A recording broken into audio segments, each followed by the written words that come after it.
ಇದು hi friends, ಇವತ್ತು day 1 start ಮಾಡಿದ್ದೀನಿ ನಾನು. ನಮ್ಮ ಅರ್ಜುನ ಸ್ವಲ್ಪ ರಿಪೇರಿ ಬಂದ್ಬಿಟ್ಟಿದ್ದ. ಬನ್ನಿ ತೋರಿಸ್ತೀನಿ ನಿಮಗೆ. ಬನ್ನಿ ಅರ್ಜುನನ ಪ್ರಾಬ್ಲಮ್ ನಿಮ್ಗೆ ತೋರಿಸ್ತೀನಿ. ಹಂಗೆ ಎಲ್ಲಿ ಹೊಸ್ದಾಗಿ ಬಂಪರ್ ಟಾಪ್ ಹಾಕ್ಸ್ತೀನಿ, ಅದನ್ನು ತೋರಿಸ್ತೀನಿ. ಇಲ್ಲಿದೆ ನಮ್ಮ ಬಾಸ್ ಅರ್ಜುನ ಚಲುಗ. ಬನ್ನಿ ಈಗ ಬಾನೆಟ್ ಓಪನ್ ಮಾಡ್ತಿದ್ದೀನಿ. ಓಪನ್ ಮಾಡಿಬಿಟ್ಟು ತೆಗೆದು ನೋಡಿದ್ರೆ ಫುಲ್ ರೇಡಿಯೇಟ್ರಿಂದ ಫುಲ್ ಆಯಿಲ್ ಲೀಕ್ ಆಗೋಗಿದೆ. ಯಾವಾಗಾಯ್ತು ಅಂದರೆ ಪ್ರಾಬ್ಲಮ್ಮು ಅದೇ ಗುಂಡ್ಲುಪೇಟೆಯಲ್ಲಿ ಟಾಪ್ ಬಂಪರ್ ಹಾಕ್ಸ್ಬೇಕಾರೆ. ಈಗ ರಾಯಲ್ ಬೇಬಿ ತೋರಿಸ್ತೀನಿ ಬನ್ನಿ. ಇದು ಕೀ ಸ್ಲಾಟ್ ತೆಕ್ಕೊಂಡಿದ್ದೀನಿ ಲೈಕ್ ಮಾಡ್ಸೋಕ್ಕೆ. ಅದೇ ಕಾರಣಕ್ಕೆ ನಾನು ರಾಯಲ್ ಎನ್ಫೀಲ್ಡ್ ಓಡಿಸ್ತಿಲ್ಲ. ಅದು ಕೀ ಕಳೆದೋಗಿದೆ ನಾನು ಗುಂಡ್ಲುಪೇಟೆಗೆ ಹೋದಾಗ. ಹಾಗೆ ನೋಡ್ಕೊಂಡು ಈ ಕಡೆ ಕೆಳಗಡೆ ಬಂದೆ. ಬಾಳೆ ತೋಟದಲ್ಲಿ ಏನೋ ಕೆಲಸ ಮಾಡ್ತಿದ್ದಾರೆ ಅಂದರು.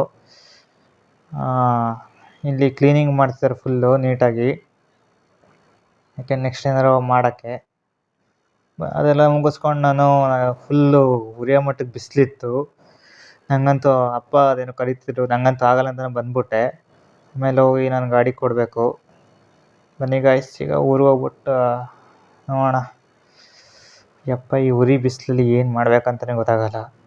ಹೆಂಗಾಗುತ್ತೆ ಅಂದರೆ ಯಪ್ಪ. ಆಮೇಲೆ ಇನ್ನೊಂದೇನು ಗೊತ್ತಾಗ ನಿಮಗೆ, ಈ ಗೇರ್ ಗಾಡಿ ಎಲ್ಲ ಓಡಿಸ್ಬಿಟ್ರೆ, ಈ ಮೊಪೆಡ್ ಓಡಿಸಿದ್ರೆ ಏನೋ ಒಂಥರ ಲೈಕ್ ಅದೇ ಬ್ರೇಕು ಅದೇ ಕ್ಲಚ್ ಅನಿಸ್ತಿರುತ್ತೆ. ನಮ್ಮೂರು ತೋರಿಸ್ತೀನಿ ನಿಮಗೆ. ನಮ್ಮೂರ ಹೆಸರು ಬಂದ್ಬಿಟ್ಟು ಚನ್ನವಡೆನಪುರ ಅಂತ. ನೋಡಿ ಇಲ್ಲಿ. ಈ ವಿಡಿಯೋ ಎಲ್ಲಿ ತನಕ ಬಂದಿದೆ ಅಂತ ಒಂದು ಕಮೆಂಟ್ ಸೆಕ್ಷನಲ್ಲಿ ಹೋಗಿ ಕಮೆಂಟ್ ಮಾಡಿ. ನಮಗೂ ಗೊತ್ತಾಗಲಿ ನಮ್ಮ ವಿಡಿಯೋ ಎಷ್ಟು ದೂರಕ್ಕೆಲ್ಲ ಹೋಗಿದೆ ಅಂತ. Thank you.